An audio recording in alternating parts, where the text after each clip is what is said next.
Tanaw na ko, okay siya. Kaya kastura siya maayo man. Ano ba?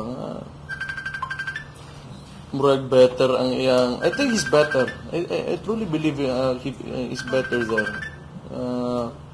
Ang diferensya lang, medyo nag-lose siya weight. Yun.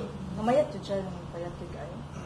Or po si dugay lang ako sa nakita. Pero, nabaguhan ko ba, ana. Pero, mayat siya. Pero it could be a good thing nga namayat po siya. Kaya basig sa iyang edad, dili po. Wala akong kabalo eh. I am not a doctor. Wala po eh. Kanang mga recent mga assessment na nadunggan ako. But, kanang, when I talk to him, I think he's okay. Lingaw man, nalingaw sa kasturya. Gihagwa ko niya. Kibaw siyang nag-uol ko eh. Kibaw man siya nga preso siya. So, ako yung gihagwa. Sige pagkatawa, mora gyapon. Pero kung ikaw, sa kalugar, wakay kauban, di magigaganahan mo kaon, good. So, mo nang tanaw na ako nga, wakay gana mo kaon. Wala na ba? So, mo siguro namayat, pero okay man siya. Okay man good.